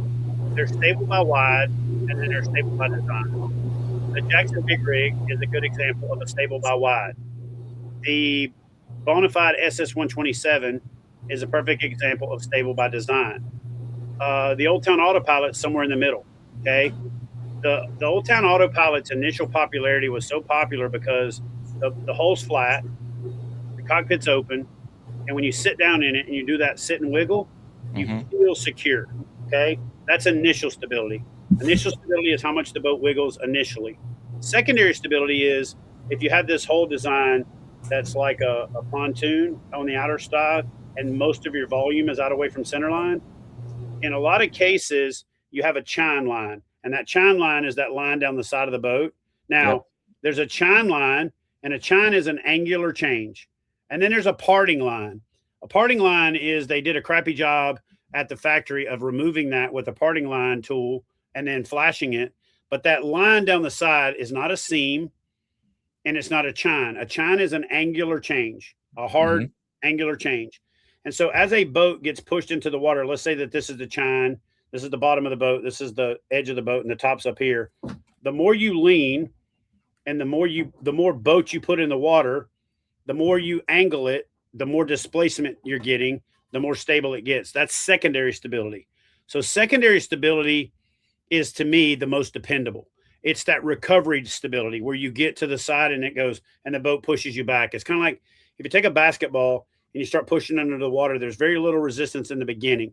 So if you started pushing a basketball down, it would be very initially unstable. But the more you get towards like center line of the basketball and you've got more of the basketball in the water, it's really stable because you've hit that secondary stability because you got more volume. So if a boat is initially unstable, meaning it's not sitting in the water to where both pontoons are touching, or the whole water line is down low and you need to lean it over, that designer is trying to achieve better performance, better efficiency, still have the stability if you need it by lowering your what's called wetted surface. Wetted surface, the fancy word for it is coefficient of friction, which basically is a fancy word for drag. So the less wetted surface you have, the less drag you have, the more, again, all things being equal, the more efficient the boat is. You can get into the same thing with CG and, how the boat sits in the water, because, if you angle the boat and then you've got a bunch of wetted surface in the back here, even though you have poor initial instability, you still have a lot of drag. So if you balance all that and you get a really good high center boat where it feels initially unstable, but if you lean just a little bit till you hit that secondary stability, then you're going to have a better performing boat with still having great stability. Of the boats on the market that I can think of that have the best kind of balance of the two, would be the New Canoe Unlimited and the Old Town Autopilot. They're the two. They split the difference between initial stability and secondary stability. Yep. Even like the Bonafide XTR has a little bit of initial instability for better performance so that you can still paddle it. That's actually why he made the deck lower and angled so you could still paddle it from that higher seat and would it be in a wider boat. But when you really lean it over, that pontoon hull kicks in and you get a lot of secondary stability. With a boat that's designed for a combination of the two, you actually get to that tipping point faster, where if you get way out, it's kind of like stepping on one end of the skateboard and it'll shoot out from under you. So those two same boats that I talked about, the Autopilot and the New Canoe, you could get to the point where you're past the point of no return. And as long as if you don't fall off the boat, you can take the boat over with you. Whereas some of the bigger boats, like your Hobie Pro Angler, your Autopilot 136, not the 120, the bigger one, because the tank well carries out so far and it's wider in the back. It's kind of like a wrestler when they spread their feet apart and sprawl to keep you from being able to take them down. You get that stability out in the back. And then the SS 127 was a really good boat, like I said, where we tried to maximize that secondary stability, but still have a low wetted surface, so the boat still paddled well for a 12-foot kayak. And another boat company that does a pretty good job of kind of splitting the difference is Feel Free. They call it the trihedral, where they've got the center pontoon and the two outer pontoons with the channels down the middle. It would have been better to kind of open the middle up and be a little bit more catamaran style, but they wanted a shorter boat to track better. So they threw the keel in there and the two pontoons. Yeah. And honestly, Crescent does a really good job also of splitting the difference, where you've got some performance, you've got some secondary stability. Wilderness Systems used to be the best in the game at it, and they just kind of Wilderness Systems is like that girl that you knew in high school that was smoking hot, and then you saw her at your 20-year reunion and you're like, what the hell happened to you? Oh my God. You know, whenever Chad starts something where he says something is like, something ridiculous is coming out of his mouth next. 100%. Oh my gosh. Yeah. So anyway, so here's a question from stability question. It does. Stephen Sturgeon says, does length contribute to stability? 100%. It contributes to stability in the standpoint of if the stable features continue throughout the hull, then yeah. If you got a super wide boat in the center and you make a little skinny tail on it, making it longer, it ain't going to make it more stable. If you carry the pontoon, the volume to the stern, it gets way, way, way more stable. Just like what Hans did with the XTR. Is he basically took the PWR concept, put a bulbous nose on it to shed waves and shed water and all that kind of stuff, and then continue the volume further back in the stern, because they're literally the same length. So when you think about it, that's a perfect illustration of the length can carry more stability or the length can't carry stability, because the XTR is so much more stable than the PWR just because it carries that volume throughout more of the length of the boat. Yeah. All right, let's switch gears a little bit. We're at 1:20, and we'll start landing the plane in a little bit. But I got a few more questions for Chad. Chad, what is the worst buying mistake you've ever made when it comes to a kayak? Buying everything. What's the worst kayak that you've ever been in? The worst kayak that I've ever been in? Now, I got to qualify this question before I answer it, so I don't get strung up on social media. So is it the worst just meaning all things being equal, it's the worst, or is it the worst where it's like compared to the hype, how good it could have been, and the amount of misses that were made? Those are two completely different things. So answer them both. Oh, I knew you were going to say that. I want both. You teased both out there. The biggest miss in kayak fishing history, again, what it could have been and what it is the Jackson Nar. The Jackson Nar had all the potential in the world to be one of the best boats, not just that Jackson ever made, but one of the best boats made. They missed on durability, they missed on weight capacity, and they missed on layout. Like, you got these horizontal rod tubes to store your rods, but if you choose to use the pedals to steer it, you can't use your horizontal rod tubes. They got the tri-track that they came up with, but they put it in a few cool places, and they put it in a lot of places that weren't so cool. And then they had this really nice, like, tackle management locking system that worked with it, and they never promoted it. So the biggest miss overall, like all things being equal, is the Jackson R. Now I'm about to get strung up. And listen, You can't pull it back now. you guys want me? No, I'm not talking about that. I'll stand by that one. Here's the one I'm gonna get strung up on. No, that's what I'm talking about. I firmly believe this. You're asking me my opinion. It is a qualified opinion with a ton of experience. So I'm going to say this boat is almost what it could have been and the worst boat I've ever been in. And dude, there are people that love this boat. There are Facebook groups dedicated to it. The people that love it. So I know I'm going to get lit up. But the worst boat I've ever been in is the Perception Outlaw. It's the worst. There's so many little things that are just in the, golly, if you would have moved that who tested this damn thing?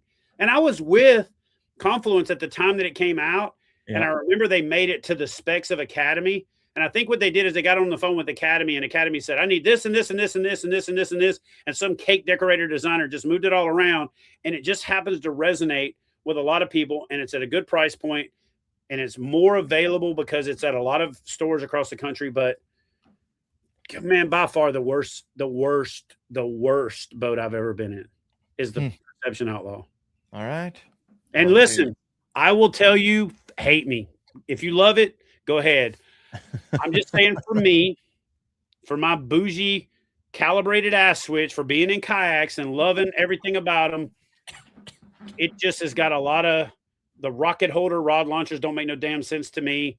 The seat bar, the cockpit configuration. There's just so many. It could have been. So at the low end, it's the biggest miss because of what it could have been. And then at the higher end, the Jackson R. All right. Wyatt, any thoughts? Before I move on to our next question. You're not gonna throw the Sun Dolphin in there? No, you know what you're getting with a $150 Sun Dolphin. You're getting $150 Sun Dolphin, $150 Sun Dolphin.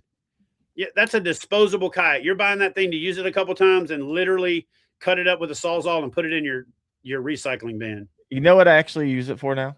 Like, it doesn't come out unless I'm going adventure fishing. There's some places around here where I literally have to take a machete because I'm going 100 yards through the thick to get to a lake that no one else fishes. That's the only time I'm breaking that thing out, because it's like it starts at a point and it ends at a point. And so when I'm dragging that through everything, that is what I use. You know what a Sun Dolphin's good for? A flower bed. Make a flower bed out of it. That's about all. Need to calm down now. Let's talk about something we haven't talked about yet. Let's talk about warranties. This is the afterthought of most people whenever they buy a fishing kayak, not really think of the warranties that come with it. Each company is a little bit different.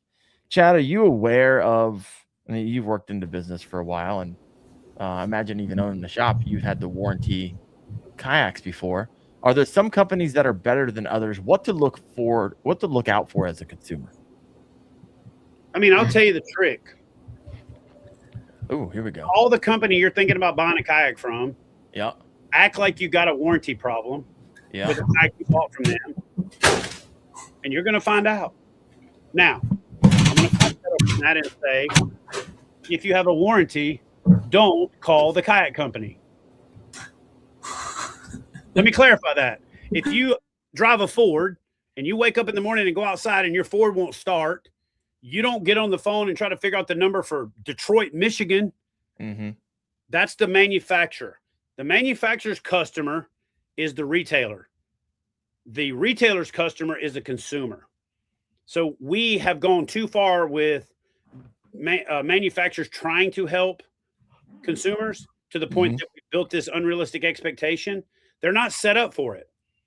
they don't ship one boat at a time. They can't really help you. They don't ship one part at a time.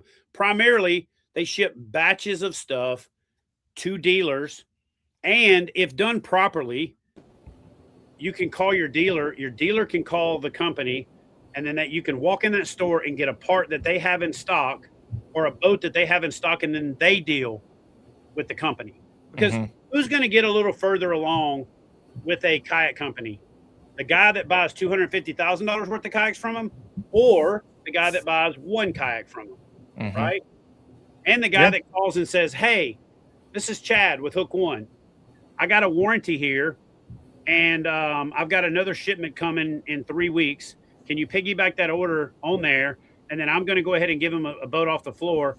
I'll send you the serial numbers. I'll send you the MSO, and then we'll just switch it after the person buys the boat. If your dealer won't do that, get a new dealer. You don't have a dealer if they won't take care of you after the purchase. You have a outpost pickup location. Stop buying boats from dealers that won't take care of the customer. And dealers, listen, hey, dealers, if you're out there watching, listen to me. Stop carrying brands of kayaks that you can't do what I just said. If you can't call the company and say, have me a warranty replacement boat on my next order, drop them. Because I'll tell you how it worked when I had a shop. Somebody walked in my shop. I'm like, hey, man, I know you've got a camo. I'm sold out of camo. It'll be 3 weeks till I get more camos in, or I can give you that color right over there, right over there, right over there. And then I'll take care of the deal on the back end. And then I would call the company and tell them what was going to happen.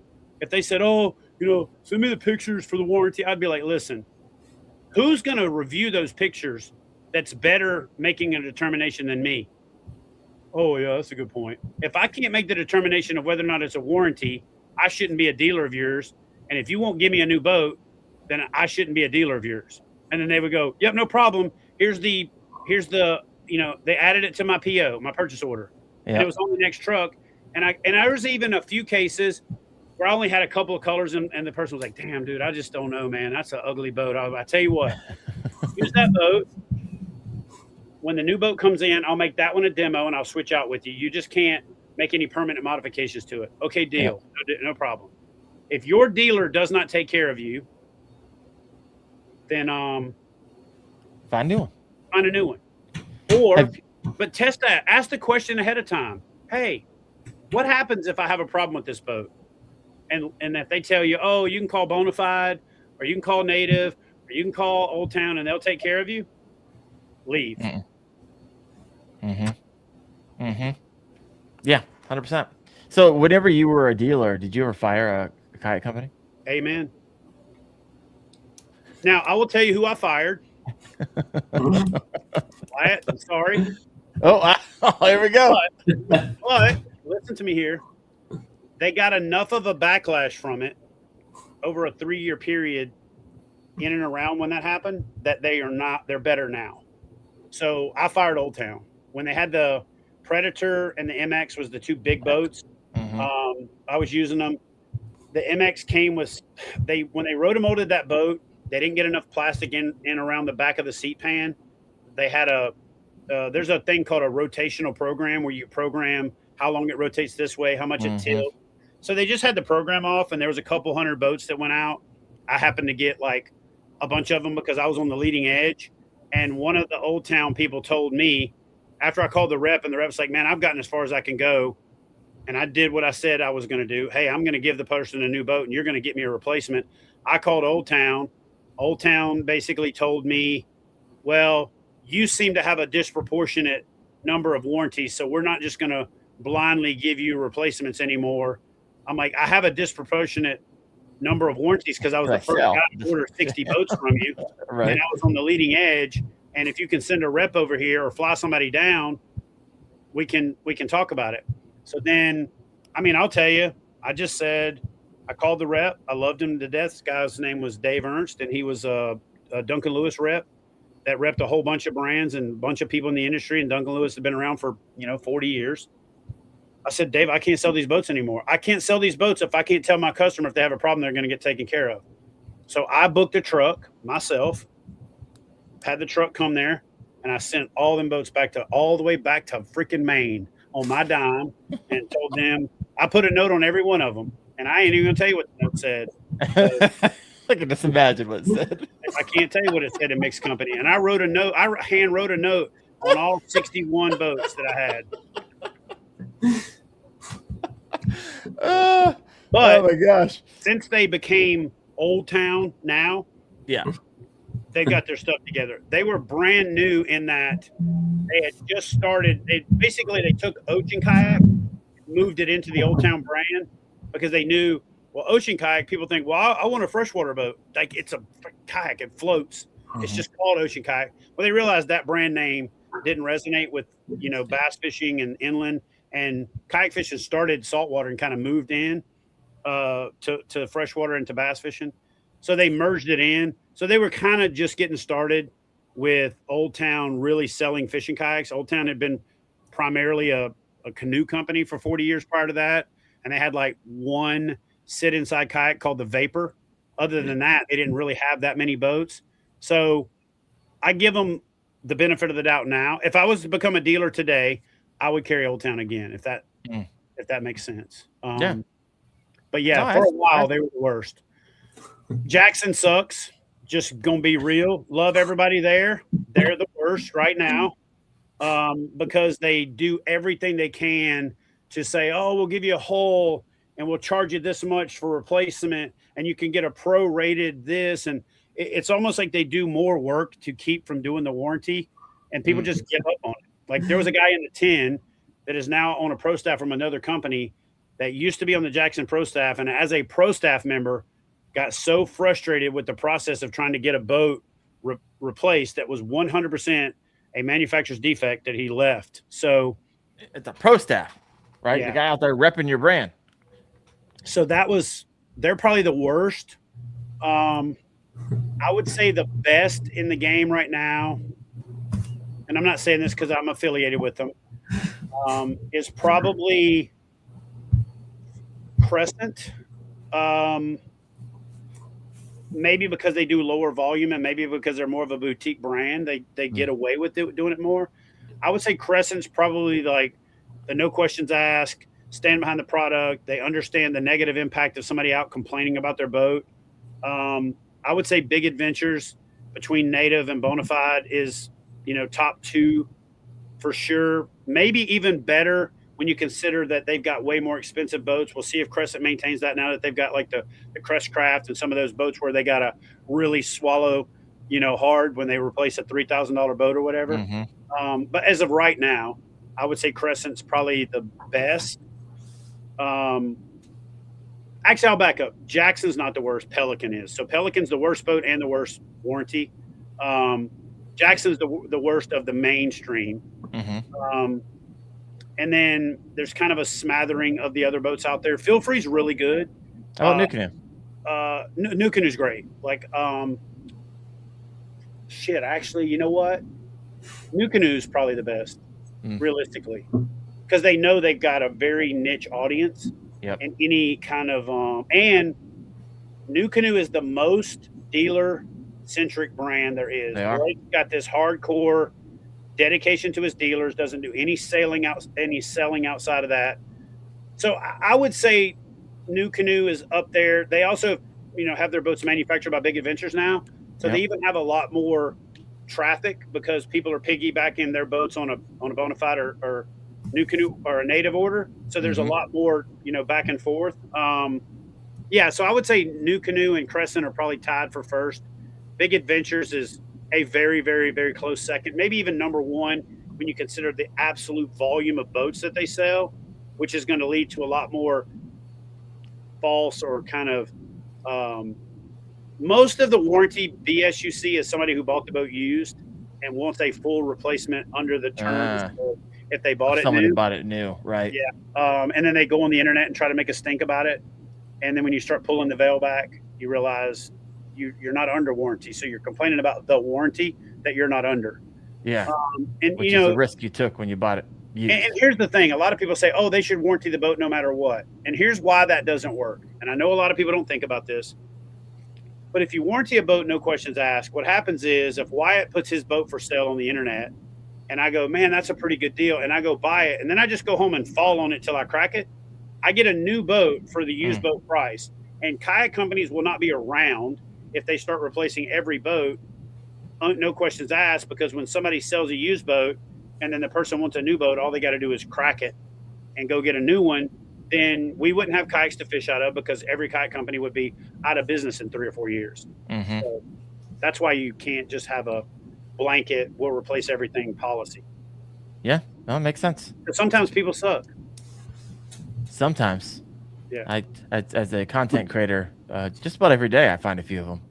But there's probably a few hundred that don't suck. So that's where I spend most of my time. Wyatt, what do you think? So yeah, I've had one warranty issue with Old Town, and it was before I was on the pro staff. I kept a cooler under my seat, and it was froze the deck out there, and I stepped on it and cracked the deck. And I called them. I was like, hey, sorry guys, I forgot to register it, et cetera, et cetera. And they said, don't worry about it. They had me a whole new hull in 8 days, I believe. 8 days. They sent me a whole new everything in 8 days. Yeah, and again, like I said, I fired that company back in the day. They're a different company with different people and a different philosophy now than when they first started, for sure.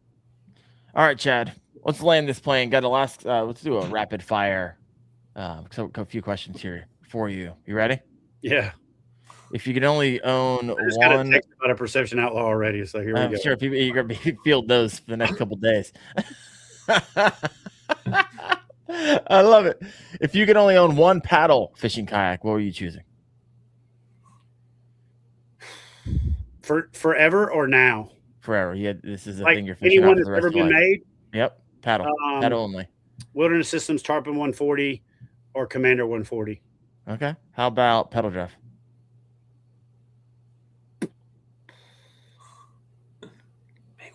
Native Titan X. Native Titan X, or not the big water, but the PDL 120 from Old Town. Old Town's got the smoothest pedal drive in the game. Drives it. It's smoother. I don't think it's quieter than some of the other ones, but they've got a really nice integration into the boat. You know, the knobs to lock it in. It doesn't clunk back and forth. The pedal grip is nice, so you don't have to have the foot stirrups like you're at the gynecologist. So yeah, I would say the PDL and the Titan X. The Titan X is just a really nice platform. Yep.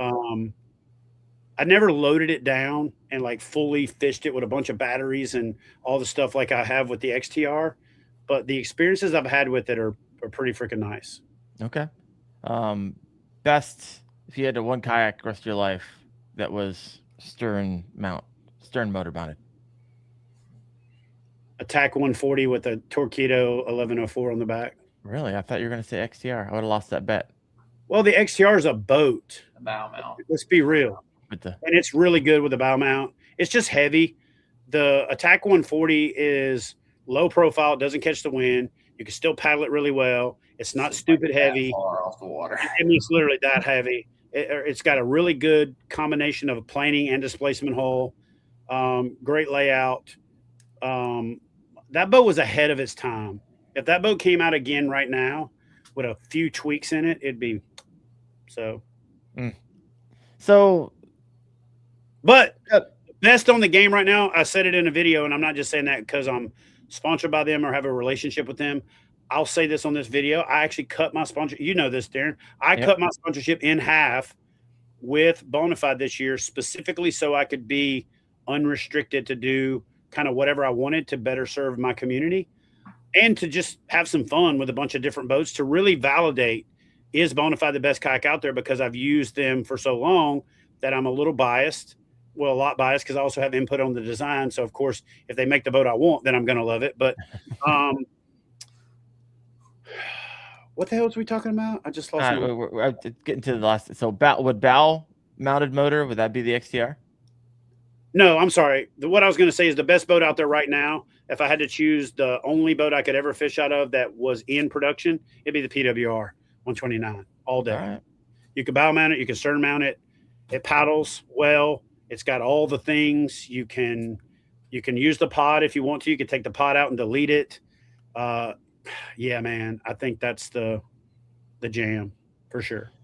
So with there's a lot of new kayak companies kind of hitting the market. I actually heard from another one this morning I didn't even know about, and they were like, "Hey, you're going to be at ICAST. We'd love to show you this and get your feedback." And it's Wild something. I don't know what it is. They have a website.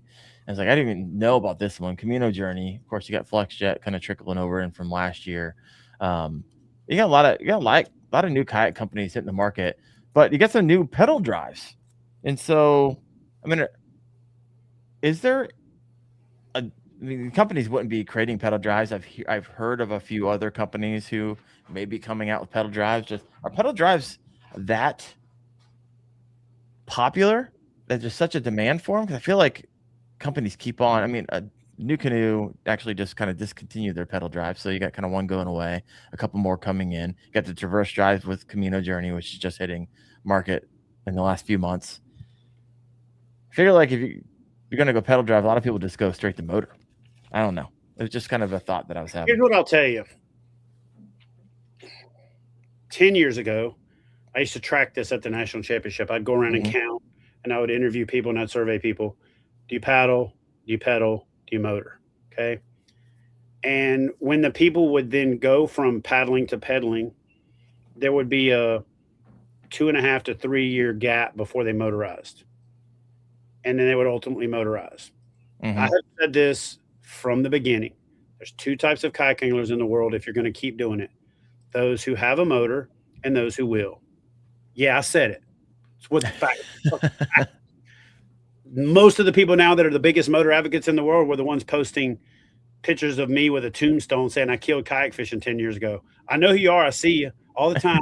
It warms my heart when I see somebody talking about their new sponsorship from a kayak company or motor company for their kayak when they were the anti-motor guy, 10 years ago. So anyway, back to my point. There used to be this, you'll paddle for a couple years, then you'll move into a pedal for a couple years, then you'll move into the motor in a couple years. So there was like this 6-year life cycle, two and two, pretty much. It was kind of like how it worked. What's happening now is people are going directly to pedal drives faster and skipping the paddle altogether. But the window between when they get their pedal drive kayak and when they put a motor on it is continuously closing. Then there's also a direct to motor crowd like there never has been before.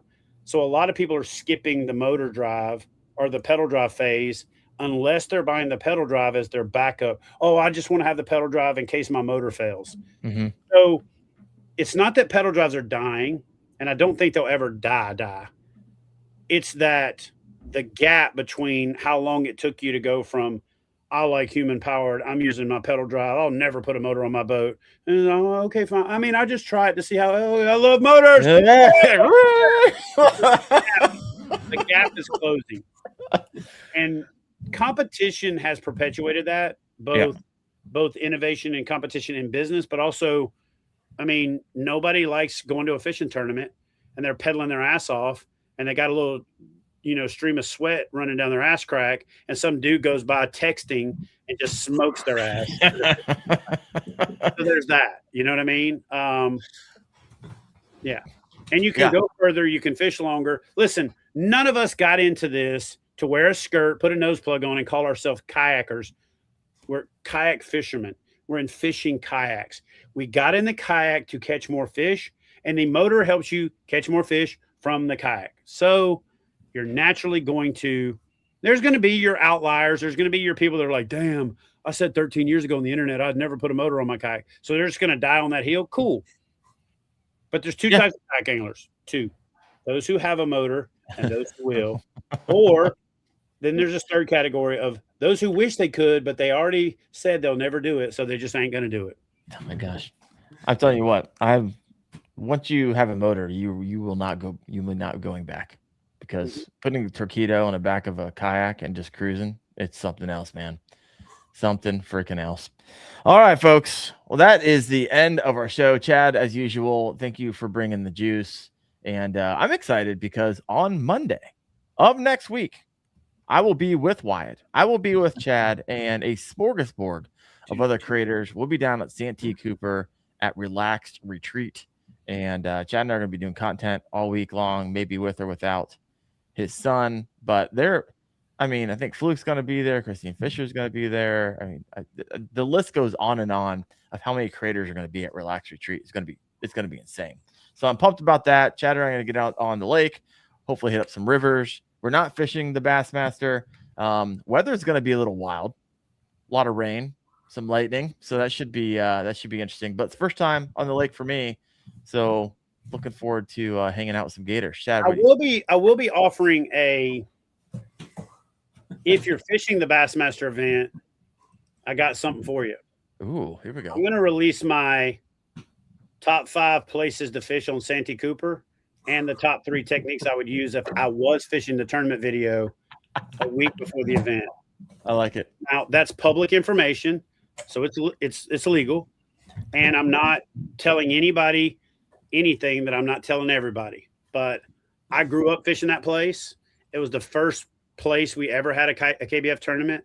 It's kind of a coming home of sorts, and I'm excited to get back there and explore some of the old locations, find some new locations. The only reason I'm not fishing the tournament, I do plan on fishing the Bass Nation Kayak Series next year. Actually, my goal is Angler of the Year for the Bass Nation Kayak Series next year. So Wyatt, enjoy your year. Ooh. Next year we're going. I'm just saying that's my goal. I'm getting my fat ass in shape so that I can focus on being in the right mindset, the right everything. But this year I'm going to be going back and kind of doing the experience. And because of the off limits period ahead of the event, I don't want to give up that opportunity to create content. I want to just go fishing and have fun. I'd love to go fish the Cooper River right now, but the gators are mating on the Cooper River. And so it's a good place to get, not in such a good place. Santee Cooper's got a different species of gators. If you look in my book and there's a gator in there, its head looks like a damn hippo, that's on Santee Cooper. I grew up in Louisiana, and we're gators everywhere. You got to shoo gators off the driveway to walk to the bus stop when I was a kid. But Santee Cooper is like the Jurassic Park of gator. They have like a different, I think if they got down in the DNA, they're like a different species. Not scared of you at all. They're not scared of you at all. Everywhere I've ever been, a gator will go the other way. Santee Cooper is the only place out of the thousands of places that I've fished over 30 plus years of kayak fishing where I've ever had gators come at me. And the first parking pole that I ever broke was because I jammed it in the face of a gator who was trying to tell me how much he wanted me gone. And I shoved it right down his open mouth throat, and he thrashed and beat it up and broke it. And I went and found the broken half and took it back as a trophy. Look what I had. And they were like, "You shoved it down a gator's mouth? What are you?" So yeah. As long as you respect them, they're mating right now. So if you see a big mud boil and some like nasty looking water, just don't go there. Move on. Don't go to sunny, sandy banks in the middle of the day right now, because they're laying in 2 foot of water, letting that sand reflect the sun back into their. So if they don't want to get up on the bank, they're laying on those shallow, sandy bars. Just stand up and look for a dark spot and don't go by it. Wyatt, you've been coming across them? Oh yeah. In practice, I went through a grass mat and caught a 22 and lost another giant out of it. And I came back in the afternoon. There were like 6 alligators sitting on the grass mat. And I was like, I guess that's yours now. Got my spot. I'm going to tell you something right now. If you have baby gators, these small ones right now that are yearlings, they're right at a year old, and they like to come after a topwater frog. You might think it's cute to catch that little gator, and it is. It's fun. Oh, look at that. But as soon as that little sucker starts yelping, you're screwed, especially if you can't get out of how you got in that cove, because them big females will be coming at your ass like they're on a string, like they're on rails. So don't mess with them baby gators right now. Don't mess with them ever, but definitely don't mess with them while they're mating and they got those yearling gators. Yeah, don't try to catch them. Don't do it. Oh my gosh. All right. Well, there will not be a show next week or the following week. I'm going to be there next 2 Tuesdays in a row. But after that, we'll get the show rolling again. But appreciate y'all for listening in. We will see you in 2 weeks. Who knows? Chad and I might go live from Santee or the river next week. We'll bring our Starlinks with us. it's going to be a good time. So you're definitely going to be hearing from us on the socials. But Wyatt, Chad, appreciate you as usual. And we'll see you next week down in Santee Cooper. You guys have a good one. All you Old Town Outlaw people, I love y'all. Keep texting Chad all night, 1 a.m., 2 a.m., 3 a.m., 4 a.m., please. See y'all on the next one. I'll see you, mate.